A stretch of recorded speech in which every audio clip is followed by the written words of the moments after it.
Good morning, good afternoon, and good evening. Welcome to another episode of Voices for Excellence.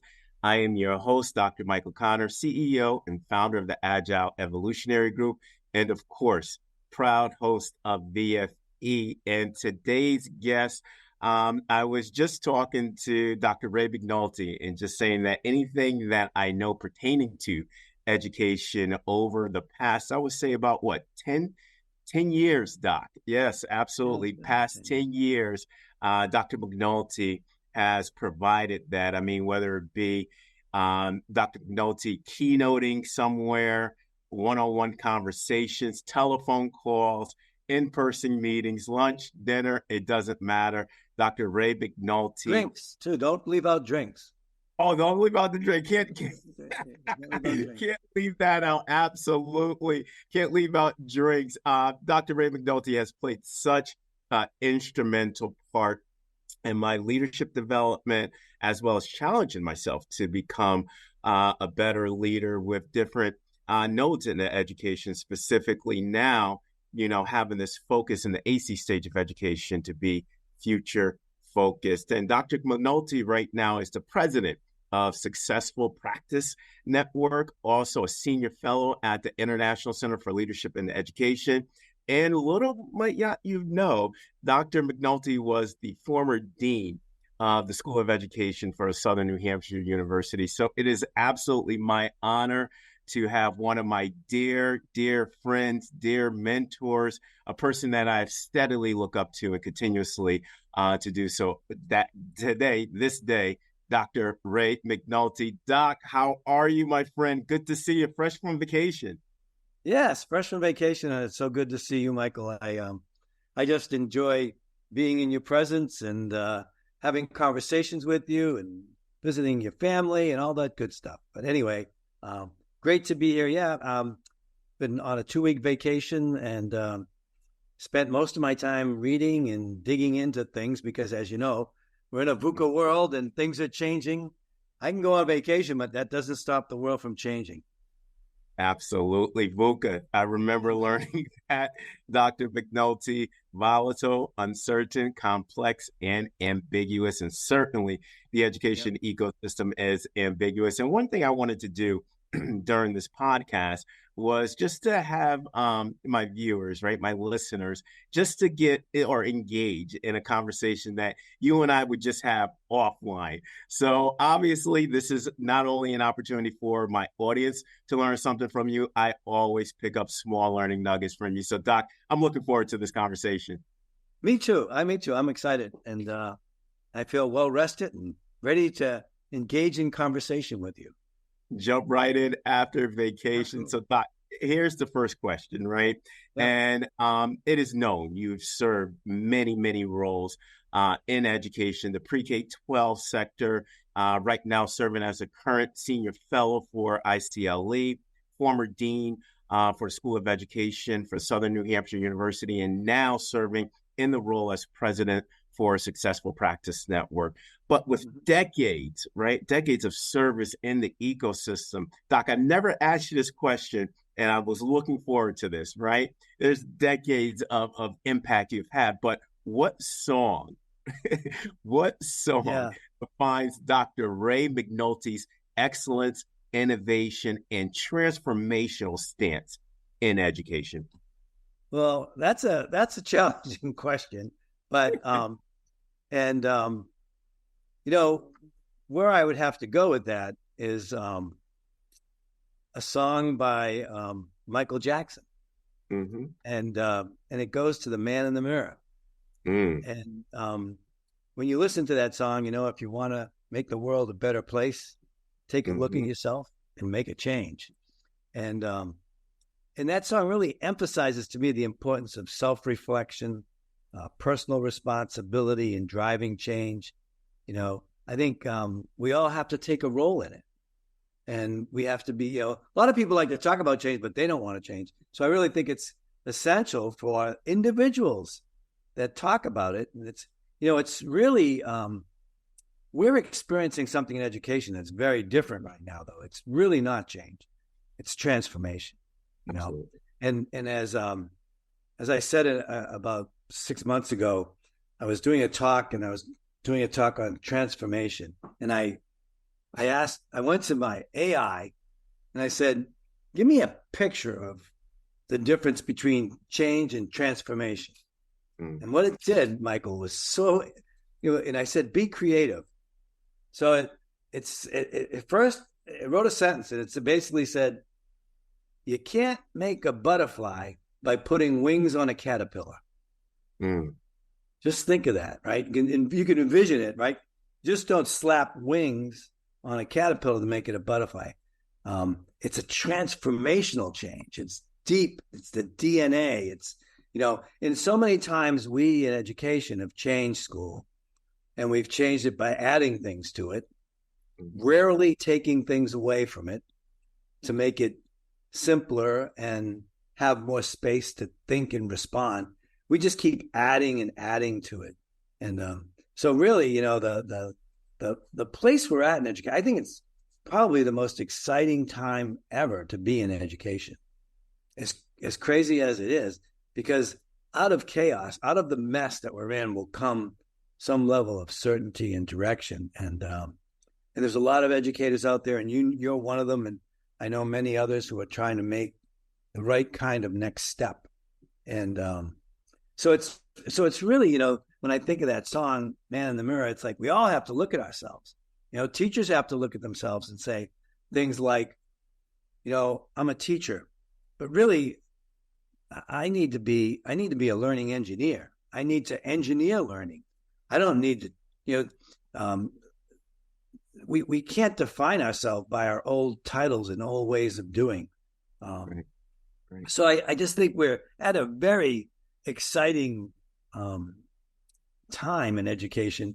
It's also a time for us to look and say, not just what changes do we want to make, but we have to really start to analyze. And this is something I've been doing with districts most recently, is figuring out what are the things we want to stop doing in our schools. And there's a lot there that can come of that. We don't like to stop too many things. We like to keep adding. We like abundance. And I think we need less time. I was actually reading about a school in Japan, a sequence of schools. I don't have the article in front of me. This is all I'll recall, but they're limiting for all the years, kindergarten through, I'll say, high school, right? They're going to teach 5 core areas. They're going to teach business math for business, reading, and they're going to read a book every day. They're going to teach things about government and politics. They're going to I'm being lost on the other two.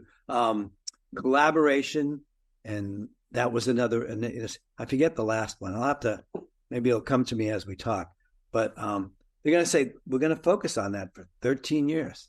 When you say man in the mirror, right? I think education right now has to have that intentional introspection, right? That reflection to defining what transformation is, right?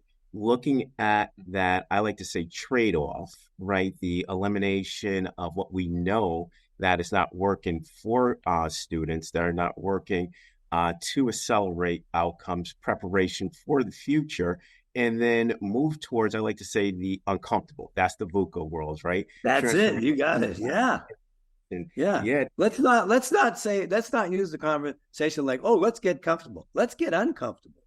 Absolutely. Let's get uncomfortable. Let's figure. One of the things I'm sure you've been paying attention to, but one of the things that I've been watching lately is that there's this after school, kids are spending lots of time learning things they feel are valuable to them, but it's not stuff that they get during the school day. And there's a research group, and they talk about this as the kids are outside of school. They're doing freelance learning. They're learning the things that they believe will be important for them in their future that they're not getting in our schools.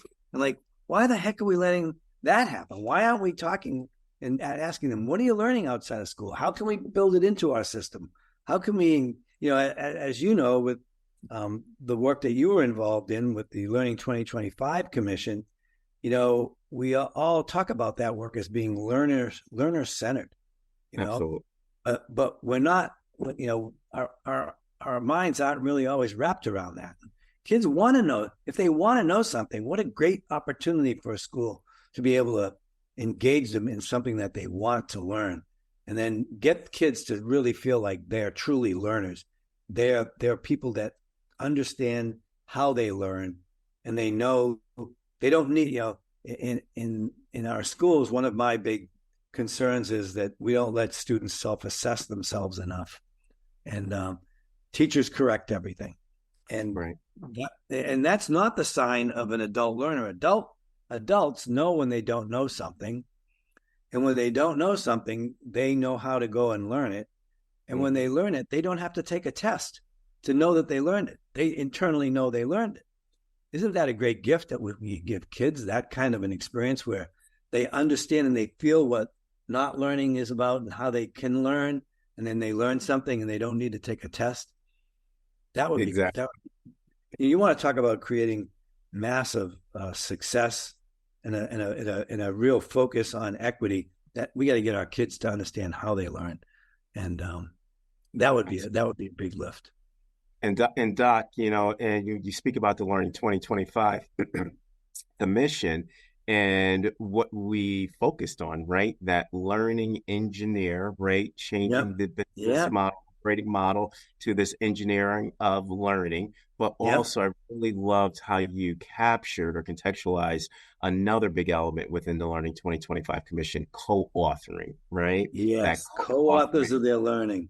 Absolutely, Doc. And segueing into that, right, the Learning 2025 National Commission, because you have been all over the country, you and Dr. Bill Daggett, another person that I admire.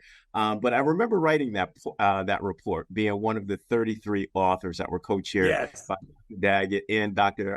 Dan Dominique, the former executive director of AESA. You were instrumental, Doc, with facilitating those sessions, as well as being the key architect with the development of that core report.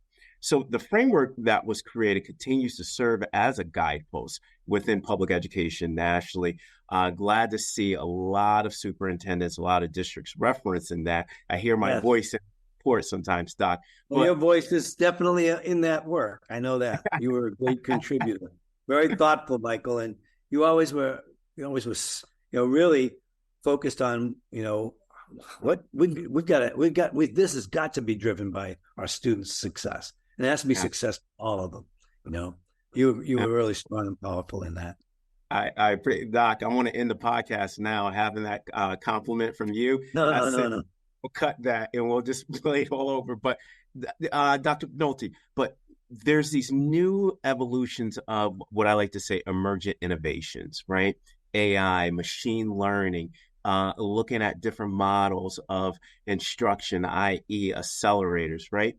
How can now the framework that we created from the Learning 2025 National Commission and the report continue to serve as a level set guide for meaningful transformation, exactly the examples that you were providing, specifically in the context of excellence, equity, and now we have to have that advanced level of creativity to elevate all in the ecosystem. Where do you see that lie within the framework?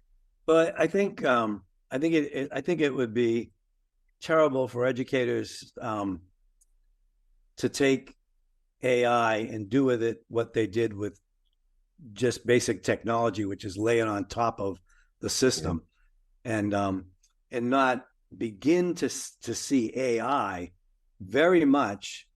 Well, I'll use Microsoft's word, like a co-pilot, like it's something that everyone in education, whether they be learners, educators, leaders, board members, should be engaging with, because it is it clearly the transformation that AI has had, the impact it's had, I would say mirrors the impact of the printing press. Before the printing press, you had to go to church to hear the word of the Lord, and then when they were able to print things, and people printed and they were able to then do it on their own and read on their own and do things like that. This sense of AI, particularly generative AI, has really become such a powerful tool. There's an author, and I wrote his name down so I wouldn't kill it. Ethan Mollick, who has a great regular podcast, blog, and he wrote a blog about a couple of months ago, and basically talked about AI is making everybody at a minimum average.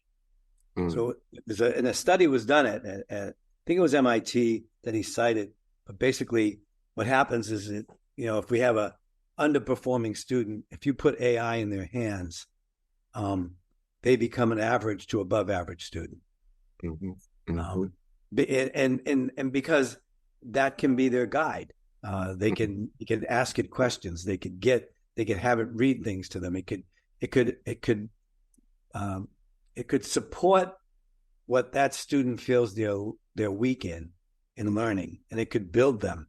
And I think it's the same thing that I've seen Sal Khan put out with respect to Khan Academy and his program Khan Amigo, which is like, this will help you.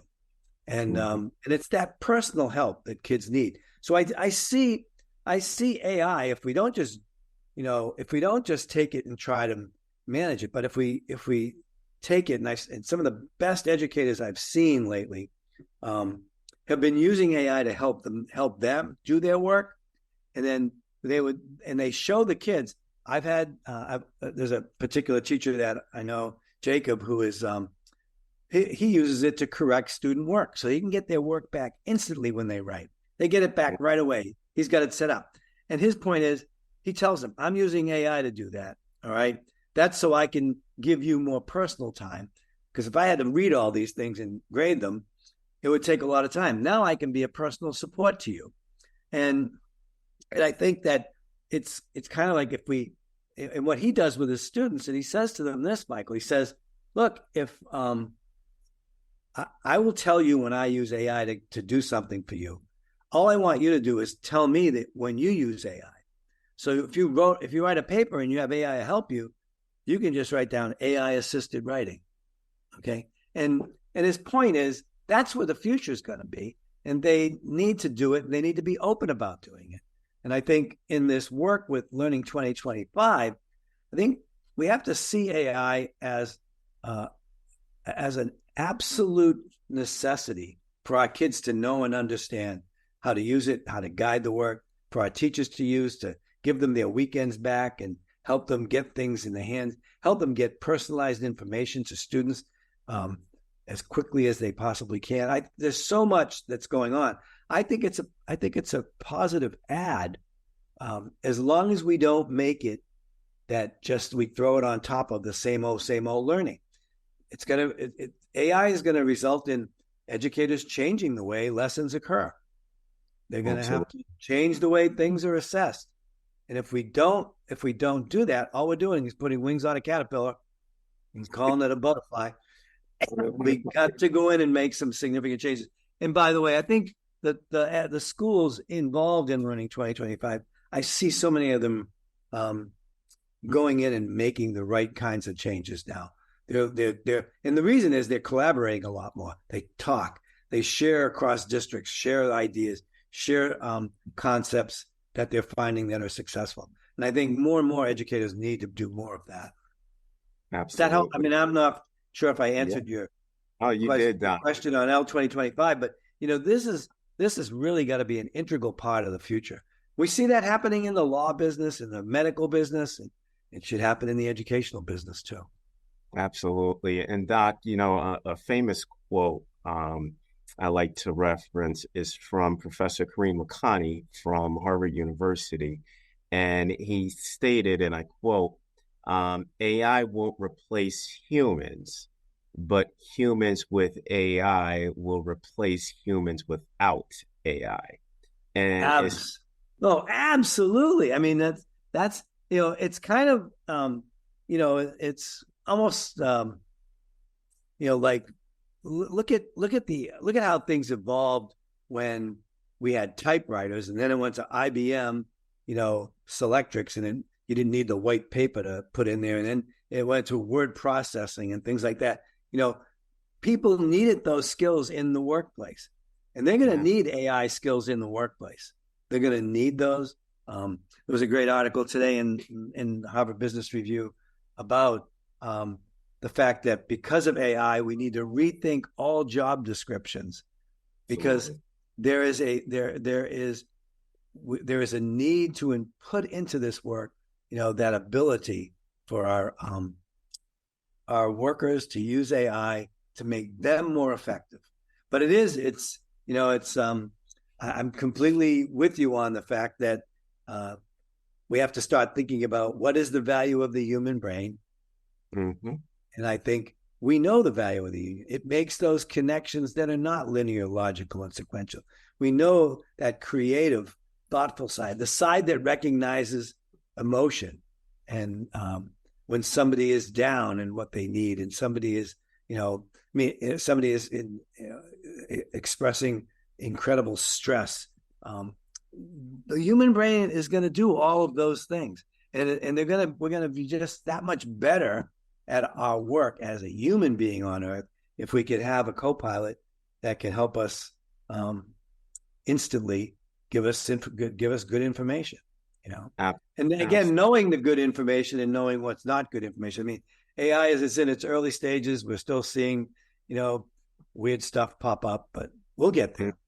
We're going to get there, Doc. And one of the things that, I'm seeing across the country and also internationally, which I think needs to be more intentional, and you alluded to it, right? Not just layering AI onto, let's say, specific strategy, a strategic plan, organizational strategy in totality, but how to successfully integrate an AI strategy into your existing strategy. It goes back to your research, Doc, around polarity management, right? So we'll get into that. But when we talk about pedagogical efficiencies, operational and organizational efficiencies of what AI can do, again, that intentionality around organizational coherence has to be imperative and priority. But the AC stage of education, right, after COVID-19, right, it calls for, and you and I know we've been talking about this years ago, radical change, serial disruption, transformation within the model, instructional systems, organizational system, operational systems, adaptability, i.e. VUCA, which you always talk about, specifically in the context of leadership practices, right? Now, the educational model by design is to be forward-focused, incremental changes, layers of strategy, or you're layering on an existing strategy and calling it innovation, right? But you always talked about this to be future focused in lieu of forward focus. Please define the difference between future focus and forward focus for my audience, especially now in the AC stage of education. And how would educational leaders re-author, re-engineer the model to be future focused? Great question. And for those of you listening, I'm going to give you my easy way to describe these two models of being forward focused and being future focused. So in education, most education, I'd say a good 90% of education is about being forward focused. And what I mean by that is we hire people and spend significant amounts of dollars on assessment and evaluating our system, only to look at the data that we have about the past to inform the future. Mm-hmm. All we do is have giant data teams, and they look at last year's math scores or reading scores, and they go, how do we get 3 more percentage points in math? How do we get this one class a little better, right? And what we're doing is we're constantly looking back to improve our system, improve our kids' learning. That would be the equivalent of, backing the car up all day long, right? And the thing is that we, in a VUCA world, first of all, the issues around with the pace of change we're experiencing in the world today. My general statement I say to a lot of people, Michael, I ask people when I'm presenting, do you believe that the pace of change is incredibly fast? And they all put their hands up. They say yes. And then I tell them the important piece of information. Today, it will be the slowest it'll be for the rest of your life because it just keeps getting faster. Absolutely. Okay? And so when things are going that fast, like I'm going to just say in the 50s and in the 60s and the 70s, change was so slow, you could look back to improve your system. But now we have to look ahead, and we have to have skills like foresight, which educators are never trained in. And I'm doing a lot of training in that now. Like, how do you look ahead? What do you look for out there in the field? What are the signals we see, and how do we prepare for it? So for the listeners, it's about kind of like, looking back to look ahead won't get us anywhere. Right. We have to look both ways before crossing, right? And I think we need to spend 75% of our time in the world today looking ahead, and 25% of our time looking back. And easier said than done. But if we as educators take our business really seriously, and people can always reach out to us at SPN, but if we're going to take it seriously, we have to have an eye on the future. And here's one of the things we learned during COVID. I think I wrote an article on adaptive leadership during COVID because AASA said, could you write something on it? I said, yeah, and I wrote this article. And then I sat back, and I don't know if I've talked to you since then, but I realized I should have changed that, because during COVID, what educational systems did was they adapted quickly. All right. Mm-hmm. That's an adapt. And so when we talk about schools, the importance of adaptive leadership, to me, that's the wrong term, the wrong way to think about leadership today. Because when you adapt, that means something happened and you have to adapt to it now. Right. I think what we need to do is have our eyes on the future and invest in more foresight viewing. And the reason for that is we have to anticipate and prepare for the future, not adapt. So there were schools during COVID that when COVID hit, they pretty much were able to flip a switch and put their kids on what they already were doing, which was a lot of online self-directed learning. Most schools had to adapt. And in education, we're not skilled in looking ahead in foresight education or in foresight as a strategy. The other thing we're not really good at is in a fast-paced VUCA world, of the four characteristics, volatile, uncertain, complex, and ambiguous, the one medicine to help you deal with all of that VUCAism, so to speak, is clarity. Clarity about where you are going as a system. And there's a lot of school districts that have, I'd say they have, they have statement of what the future, what their graduates will look like. They'll put up there, they're going to be problem solvers and collaborative learners and this and that. And they do that. And then I go to a school and say, where is that? Where is it? Where are they getting that?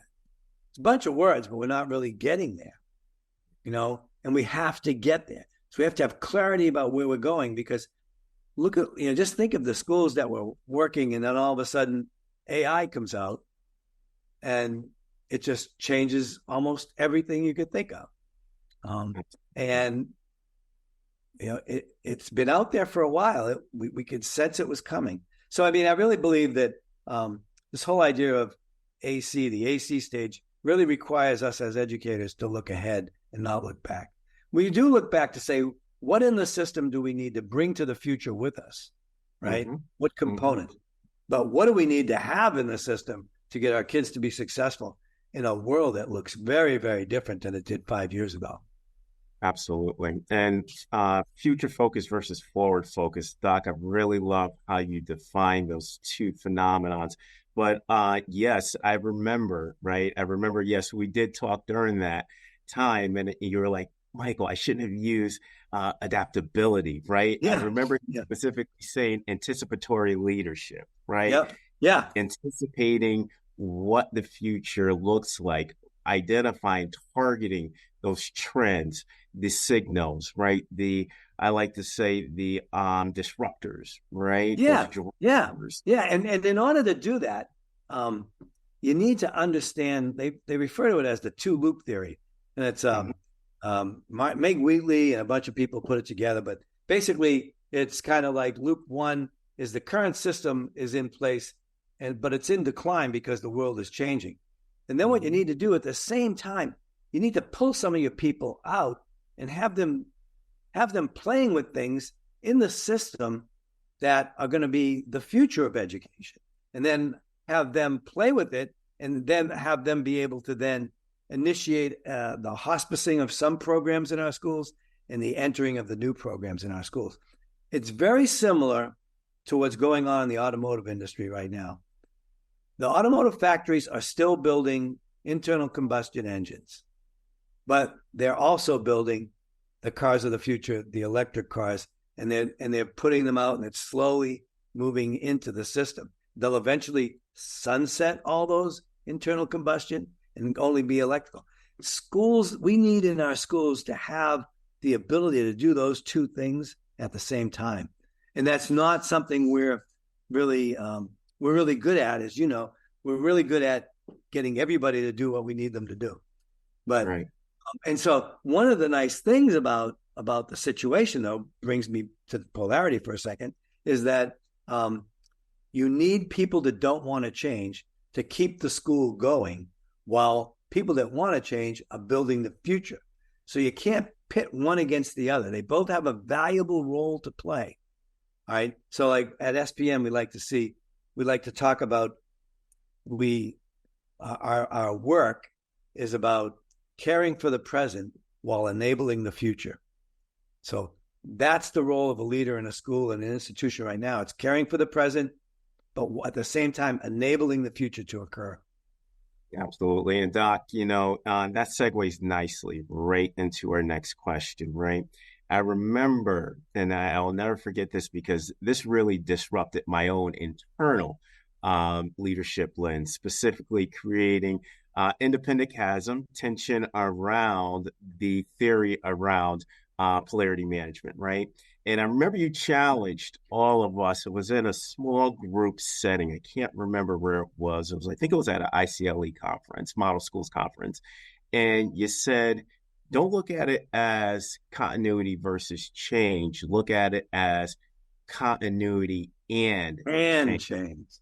And you started to unpack that, Doc, where when you look at versus, old versus new, that's problem solving. But when you look at old and new, that's the polarity management theory. And you just captured that in your last sentiment. But I want you to explain the polarity management perspective. So in a simplistic form, outline what polarity management is in education and how continuity and change work in unison with an agile mindset.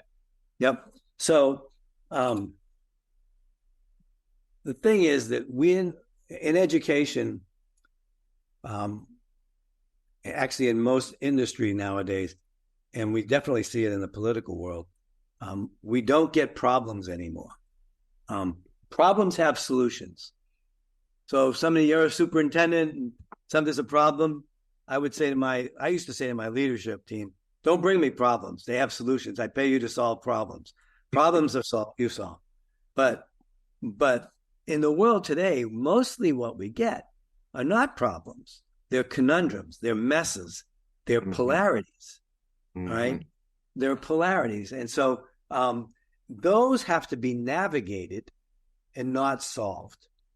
There is no solution. Give you a simple polarity for the people out there is this in our schools: teacher responsibility for learning and student responsibility for learning. What's the answer? Well, it's both and, right? So it's not one that the teacher can the students need to have an active role in it, and the teachers need to have an active role in it. It's not one or the other. Teachers say, well, I taught them, but nobody learned it. Well, then something's wrong, right? But the issue really is that a polarity is a force that has, two kind of opposing views in it. And to think of continuity and change. So continuity, when we look at that, we would say the people that want to change, they're like, well, what do you value so much about the current system? They kind of like, we have to figure out, like, what do you value about the current system? And then and then to the people that want to change, what is it that you're trying to get away from, right? And what are you going to fix in the system? Because change for change's sake doesn't make sense either. So there needs to be rich dialogue and an evaluation of this kind of work. And what generally it requires, there's a mapping process you go through with polarities, and you have continuity on one side, and you have transformation on the other. Well, here's something you got to pay attention to. Too much concentration on the past will cause problems, and too much concentration on the future transformation will cause problems. We've got to balance. There's things that we need to keep doing, and there's new things we need to add. So that we've got to work on not polarizing the two ends. Right? We just don't want to polarize it. So there's a lot of takes a lot of time and a lot of analysis to get groups to recognize that, there are people that, as you know, there's people that don't want to change because they believe what they're doing is right. And that's an okay opinion to have, as long as they keep their eyes open to what the transformation is going on. And are they getting equal results, right? Are they getting good results? And if they're getting good results, then people that are holding back on the issue of, we don't want to move because we believe what we're doing is getting the best results, maybe they look at it and they go, oh, wow, your kids are getting better results and they're happier. So I'd rather go do what you're doing. Now I see the reason for it. Other people need to see a new idea working in their system because they can't visualize it. So you got to that's why you have those early adopters that go out. You got to have them work in the system on the new idea and deal with the false starts and the squiggle. Like we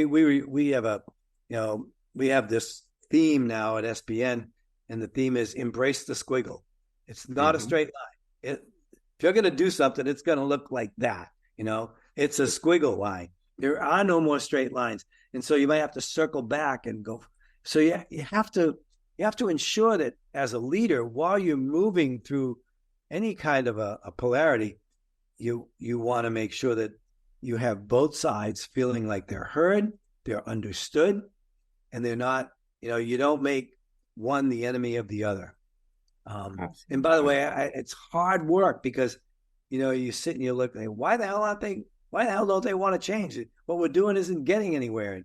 But they believe it. They believe it. And, and they will keep the current system in place while you're trying to rebuild the new one. So you want them to do that. Does that make any sense? Absolutely, Doc. And one thing that I did, I remember initially hearing the polarity management theory, you going in depth with the definition of polarity, specifically in the context of education. It really changed my design perspective, right? So I started looking at different instructional nodes in this polarity, cross-functional, dynamic implementation with two extremes integrated into one in that deep analysis. And then also, too, the cross-functionality of teams. And when you look at that, right, bringing that from a polarity context as well. And then obviously, your traditional phenomena that you would bring together with that. That's why I say that changed the scope of my leadership practice, because now you examine it with polarity, influential Doc. Remember that the analysis of the data, the intricacy of how important data became within that really changed the landscape of that. But I want to go back to a couple of questions ago, right? When you were Sure. citing AI. And what I want to leverage is, and I want you just to kind of put it in context, right? How can AI be a lever for equity for continuous improvement, right? To achieve that level of coherence and impact, because you gave a really good description of AI, some of I like to say, the worries that we anticipate that could happen, just a layer on approach. But now, when we look at AI as a lever for equity, how Yep. does this fit into the continuous improvement cycle? I think one of the roles, and this is coming just right off my head as you asked that, I think one of the roles is that what I do, I've done a lot of parent meetings out on Long Island and engage parents in conversations about AI and things like that. And one of the things I've learned is that, there are a lot of our students that struggle in school, that don't feel like they're good learners, they're strong learners, and they remain quiet in conversations. They remain quiet in the classroom. They don't want to participate. But one of the things I heard from a parent who has a child that's challenged, and the child speaks very well, but does not write very well. I was always afraid of that. But what AI was able to do is be their personal assistant without, and get them to be able to put their thoughts in writing that they've never been able to do in the past. And so AI can be a tool for engagement of our students that don't feel adequate, that don't feel in the current system they're able to get into the conversation about, justifying the North or the South's position in the Civil War, or in a conversation or in a dialogue. So I think that it's kind of what it does. It's this is my visual mind talking. What it does right now, Michael, is that I believe it's the ramp for our kids to get into school. We put ramps in so our handicapped kids could get into school. And I don't think I think AI can help create a ramp that will get all of our kids engaged more in academics, because they've got a tool, they've got a way to make some things happen. And I think that one of the things that they always feel like they're behind and they're struggling and they feel like they're just not seen as being valued as a mind. And I think AI can be assistive in that. Actually, the article from Ethan Mollick basically said it does more for the average and below average workers and students than it does for the high-end students, because many high-end students have an attitude that they're smarter than anything else and they know the answers. And it's a very different, it's a very unusual kind of a way to think about it. But AI is going to be, I think it can be one of the helpful pieces. And I also think, when I look at that, Sal Khan and the development of Count Amigo, their AI system does not give the answer to the students. It's built as a Socratic seminar, and it basically leads them to the answer. And what they're finding out, what Sal in a speech he was giving basically shared was, they're finding out that this is escalating the students' perception of themselves and their ability to learn. And so I see it as a way of getting our kids to don't engage in our educational experience very much. I think it could help with engagement. I think it can help with taking their ideas and making their ideas very useful. So I don't know if I have, I don't think I've thought as deeply as I'd like to about it, but I think that I see it. I use that expression about it's the ramp getting our kids in the schools. I always vision, I have this cartoon where the custodians, it's a snow day and they're shoveling the stairs off first. And the student in a wheelchair is sitting there, and he says to the custodian, if you shovel off the ramp, we can all get in. I love it.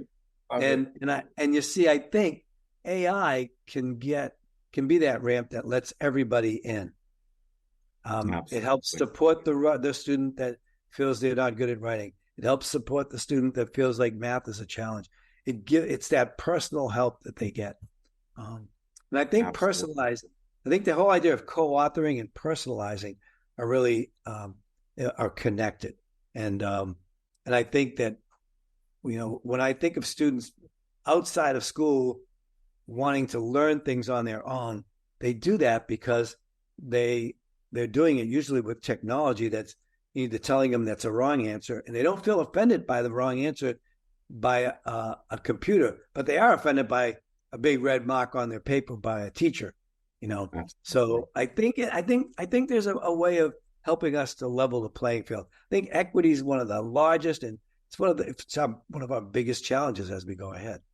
And Doc, I love how you captured AI as a tool that can leverage equity, right?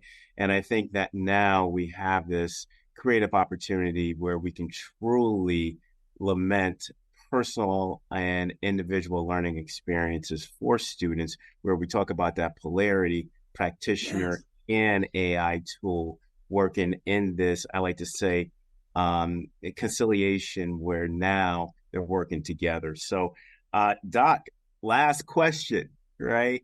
And I'm only going to limit you. Time flies when you're having fun. Doc, I'm only going to limit you to 3 words on this. 3 words. I don't know if I can limit you to 3 words, but I'm going to try to. All right. What 3 words do you want today's VFE audience to lead with regarding being a future-focused leader in the AC stage of education? So I will give you 3 words. Foresight is the first word. Clarity is the second word. And squiggle is the third word. Do you want to elaborate, Doc? Yes. So foresight, we need to be looking ahead. We need to be looking at what's happening out on the fringe. We shouldn't be always looking at the system, right? It's an old system. Look ahead. Clarity. There's too much confusion in the world, and what we need is real clarity about what we're trying to achieve, what we're trying to do. What is the purpose of this work? Clarity. We got to be very clear about it. We can't be certain about how to get to that clear vision, because that's dangerous. But we can have a clear vision. So it's about clarity. And the third point is everything that we do is influenced by a squiggle now. It's not a line. We start something, it doesn't look like we're getting where we are. We go back, we twist it around, we move. Somebody invents something, we jump way ahead, but then we got to come back. And it's, school is always seen as a machine. And when I think of machines, it's more of that Newtonian world, right? It's like, if something breaks, just fix that one little piece. We're in a very dynamic, constantly changing environment, and leaders are going to make some decisions, and they're going to be the wrong decision. And that's okay, because we know that doesn't work. We're going to go back. We're not going to abandon our vision, but we're going to go back and figure out how do we get next step done. So I really do think foresight's critical. Clarity about where you're going to go is absolutely critical. And the path is going to be a squiggle. It's not going to be a yellow brick road. It's going to be ups, downs, turnarounds, and who knows, dead ends, a lot of dead ends. Doc, I love it. Foresight, clarity, and the squiggle. The squiggle. Embrace the squiggle. Embrace the squiggle. Embrace the squiggle. I tell you, Doc, next time I see you, I want to see the squiggle. We got it. We got it. I've got it. I'll get you a decal. We got a sticker. Oh, here's one here again.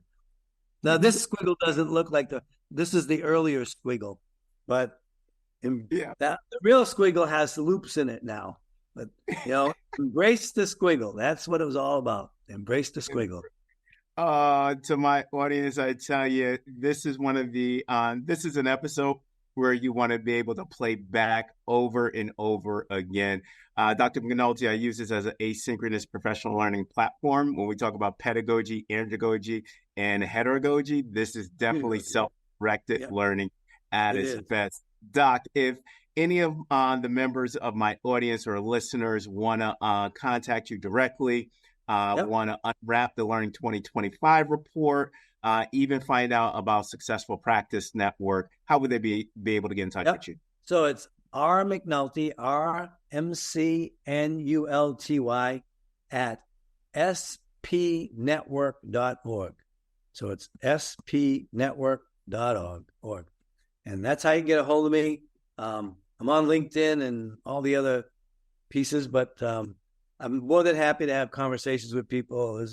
I live for the chances to do what Michael is doing right now, which is Michael and I, when we usually get into conversations like this, it could go on for days. Absolutely. And Dr. McNulty, personally want to say thank you, just not for just being a guest on VFV, for the continuous development of my professional career, as well as my leadership and organizational lens within the education ecosystem. Truly appreciate it. Well, thanks. Thank you so much, Michael. And, you are one of the best. So people know that. Very personable, very thoughtful, and a strong advocate for what's right for all of our kids. So it's great to be with you. I've enjoyed my time, and I really look forward to listening and staying in tune with what you're doing. Absolutely. And Dr. McNulty, please send me those articles. I definitely need those. You know how I am. You send me everything and I read it, Doc, and I'll call you right back. So on that, thank you, Dr. McNulty. Onward and upward, everybody. Have a great evening.